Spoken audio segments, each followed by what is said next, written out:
the tree branches would grow. And yeah, you can stay here for a few moments. And even if you've surpassed this level, it can be really, really calming to just stay here for a couple of moments. Now, we're going to move on to the next modification.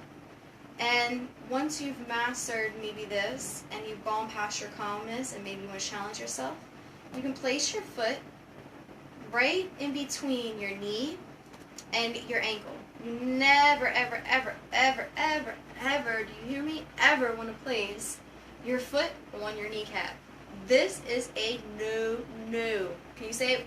No, don't do this. Okay? I see people doing that. As a teacher, I stop them immediately. You can knock out your knee. Not even play. Don't do that.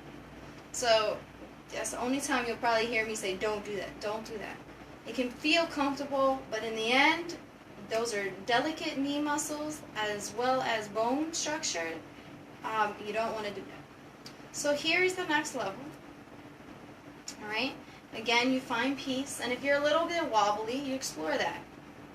And if you're not wobbly, maybe you challenge yourself to make yourself wobbly. Right? And it's okay to fall. It's okay to do all of those things. Because that's how you learn. That's how you start to develop strength. The next level is a step up.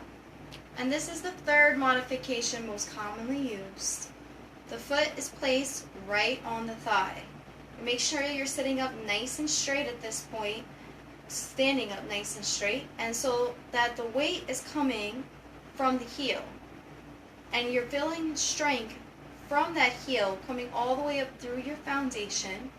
Your tailbone is kind of tucked in slightly, and your core is doing all that work. Now you're using your breath in your body to just inhale and exhale. This may not be the most calming pose in the beginning, but eventually, once you master it, you can just sit here all day. I'm serious. Now, for me, that's not really giving me the yoga that I want, right? What I have to do for myself, for example, is maybe challenge myself a little bit. I would invite you to do the same thing. Because, for example, babies, they learn how to walk and run through losing their balance. You learn how to gain more strength and balance through what? Losing your balance and then trying to gain it back. See those balls on the bottom of your feet? You have your that big ball underneath your toe. Then there's another one under your pinky, and then there's the heel. So if you see that, that's where you're pressing into on both your thigh and the ground. Arms are going to extend out, and now I'm starting to lose my balance a little bit, and I'm not even embarrassed. You know why? Because I'm teaching myself. And at this point, my leg has been like this for a while. Woo, I'm starting to feel the burn and the strength that comes from inside of it. It's helping me gain my balance, but I can go and take it a step further. And maybe I take my hands, I look up, and if that, I've mastered that, maybe I close my eyes. And at that point, that's when my proprioceptors don't know what's going on, right? So now we're going to do the left side. Again, you can start out. We can be right here and try to find some balance in this pose. Or we can move our foot up a little bit. And if you've mastered this and you're open for the challenge, you can go all the way up onto the thigh. Again, once we're up, we have to put the most effort forward. I think we spoke about this the other day, about effort and alignment being kind of hand in hand.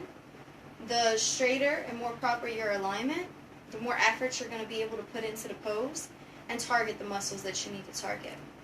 And that's the same thing that we're doing here. We're just applying it to a yoga pose as opposed to somebody else's practice, or a Brazilian butt lift, or, you know, insanity or whatever, or Zumba. So we use our breath then to help us kind of master this pose, trying to find calmness and peace. And if you close your eyes, you'll see how wobbly you can become. But little by little, that breath coming all the way through the body helps to create the stability and the patience you need to be able to come through this pose and be successful. Okay, so now I'm going to answer some of your questions. I definitely am open. I'll keep it open for a few minutes. Afterward, this is going to be posted on our website. We post on